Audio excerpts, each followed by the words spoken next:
بسم الله الرحمن الرحيم، والصلاة والسلام على أشرف المرسلين سيدنا محمد النبي الأمي الكريم. أهلا بحضراتكم في فيديو جديد من فيديوهات أخوكم الدكتور الصيدلي يوسف الأنصاري. وفي هذه الحلقة هتكلم عن بعض الأعراض الجلدية اللي هي بيظن الناس أو بيظن الأغلب إنها مشكلة جلدية، ولكنها في الحقيقة بتكون دليل على وجود مرض في الكبد أو في القلب أو الرئة. ولكن تحديدا النهاردة هنتكلم عن العلامات اللي هي بتسببها أمراض الكبد. تمام. أهمية هذا الموضوع إن احنا ما نعتبرش هذا الأمر بسيط، لأن الناس بتتعامل معاه لأنه هو بيتشابه مع الأعراض الجلدية اللي بتحصل بسبب مشكلات الجلد. فاللي مش واخد باله إن بعض هذه العلامات قد تدل على وجود أمراض في الكبد قد يتأخر في علاجه لهذا المرض، وقد يتفاقم المرض عنده. فالأفضل إنك أنت تاخد في الاعتبار إن هذه العلامات بتدل أو بتتشابه مع علامات الكبد لأن نفس العلامات دي ممكن تحصل من أسباب أخرى، فاحنا هنتكلم عليها.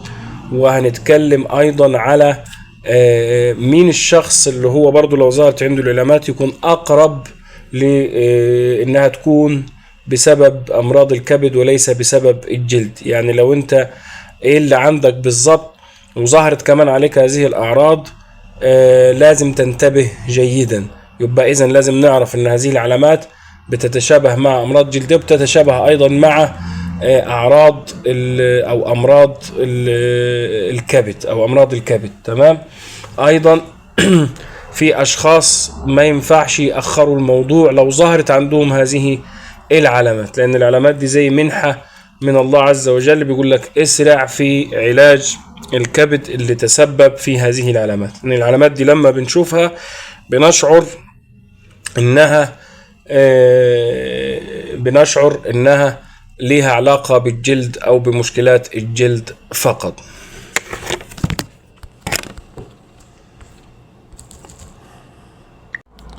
عشان تستفيد بالفيديو وتستفيد بالمعلومة يا ريت تتابع الفيديو لنهايته. وعشان تستفيد بكثير من المعلومات الطبية المختلفة اللي ممكن تكون سبب في إنقاذ حد من مرض معين أو التوجيه الطبي الصحيح، يا ريت تشترك الآن في قناة الدكتور الصيدلي يوسف الأنصاري.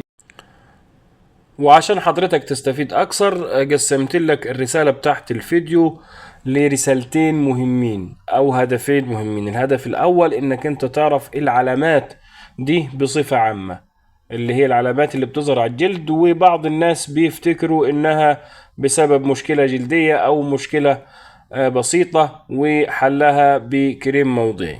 الرسالة التانية من الشخص اللي هو واجب عليه يتحرك بسرعة لو ظهرت عنده هذه العلامات. طبعا أي شخص لازم يتحرك للطبيب المتخصص فورا أو لحد يوجهه طبيا، ولكن في شخص مطلوب منه أنه يتحرك أسرع لو ظهرت عنده هذه العلامات دي. طبعا العلامات أو أغلب العلامات اللي بتظهر على الجلد بسبب أمراض الكبد، واللي حضرتك لو شفتها على حد يجب الانتباه إنها مش فقط مشكلة جلدية ولكن تحتاج للفحص. زي مثلا هتلاقي فيه طفح جلدي، هتلاقي فيه احمرار في راحة اليد وحكة بتزيد بالليل، هتلاقي تضخم في الأصابع، هتلاقي شكل الأظافر برضو كده مش مريح، هتلاقي حاجة اسمها كده البرفريات الجلدية المتأخرة اللي هي زي البثور كده، والحاجات دي بتزيد وبتتفاقم عند التعرض للشمس. طبعا مين الأشخاص اللي هم لو شافوا العلامات دي، ودي الرسالة التانية بتاعت الفيديو، يتوجهوا او بيبقى بنسبة 90% انهم معرضين للكبد الدهني.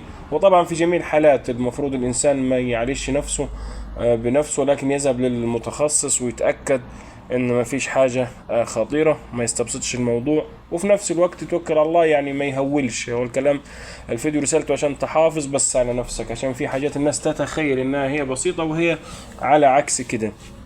الناس اللي عندهم سمنة، الناس اللي عندهم كبار السن، ضغط النوع يعني الناس عندهم سكري من النوع التاني، مرض السكر، الناس اللي عندهم مشاكل طبعا في الوزن، الناس اللي عندهم مشاكل في الكوليسترول وبياخدوا دواء كوليسترول، ده كله لو ظهرت عنده العلامة ده بالذات وده بالأخص لازم ينفي انه في مشكلة في الكبد او يعالجها لو شاف هذه العلامات اللي هي الناس بتتخيل انها مشكلة في الجلد وهي ليست كذلك الامر. لو عجبك هذا الفيديو يا ريت تشترك في القناة وتضغط على اعجاب لانه هيدعمني جامد. تحياتي لحضراتكم والسلام عليكم ورحمة الله وبركاته.